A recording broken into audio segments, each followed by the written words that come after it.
আমার ঘরে 60,000 টাকা ছিল, সেটা চুরি হয়ে গেছে। আমি কাজে গেছিলাম, কাজ থেকে এসে দেখছি আমার ঘর চাবিটা খোলা, তালাটা ভাঙা, বাস্ক ভাঙা। দিয়ে দেখছি বাস্কটা খুলে দেখছি টাকাটা নেই।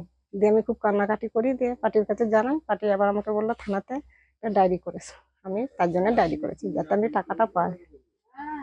ওটা কি কিসের টাকা ছিল? ঘরের।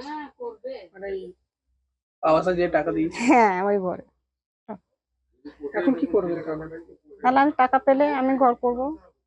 ওরা বৈকাল 5টা বেজে যায়, কারো 4টে বেজে যায়। কিন্তু উনি যখন এসেছে বাড়ি, তখন বৈকাল সন্ধ্যে ডুবে গেছে আর কি। এবার এসে যখন ও বাক্সটা খুলতে গেছে, দেখছে বাক্স ভাঙা এবং দরজাটাও ভাঙা। তার ফলে উনি কান্নাকাটি করে, ছুটাছুটি করে। তারপরে আমরাও এসছি ওই 7টার সময়তে। হাত পা ধুয়ে এসে আমি আবার জিজ্ঞাসা করলাম যে কি হয়েছে। তখন কান্নাকাটি অলরেডি ও নিজেই করছে। করার ফলে আবার জিজ্ঞাসা করি, এসে বলছে আমার কেউ বাক্স ভেঙে টাকা নেই। আমি কত তুলে এনেছিল? বলছে আমি পুরো 60,000 টাকায় তুলে এনেছি। সেই টাকা ছিল?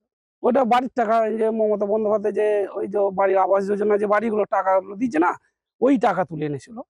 দিয়ে আমি পুরোটাই নিয়ে চলে গেছে। হ্যাঁ, বলছে পুরোটা নিয়ে কান্নাকাটি। তারপরে আমি তারপরে রাত্রেবেলায় আমরা বললাম, তাহলে আমরা তো নিজেদের মধ্যে তো টাকা বার করা যাবে না, আজকে রাত্রে তো কোথাও যাওয়া যাবে না, তাহলে আমাদের তো থানা হচ্ছে ইন্দাস থানা। তাহলে সকাল হোক, সকাল হলে 7টা কি 8টার মধ্যে ইন্দাস থানার একটা ডায়েরি করো। ডায়েরি করে যা হবে প্রশাসনের মাধ্যমে, আর বার করতে পারলে প্রশাসনই বার করবে, আমরা বার করতে পারবো না।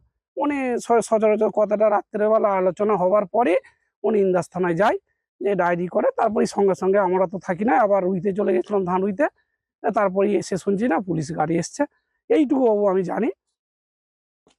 পুলিশ গ্রেপ্তার করেছে ছেলেটাকে, এবং ছেলে স্বীকারও করেছে যে উনি টাকা নিচ্ছে। টাকা নাকি ওনার চুরি করা টাকা, মানে যার বাড়ি থেকে চুরি করেছে ওই টাকা নাকি ওনার মায়ের হাতে দিয়েছে। উনি এখন দেখছি মা একটু অস্বীকার করছে। তারপরে মারধর করে, যা হোক যা হোক, ছেলেটাকে চাপ দিয়ে থানা থেকে ও স্বীকার করেছে, না আমি টাকা নিয়ে আমার মায়ের হাতে দিয়েছি।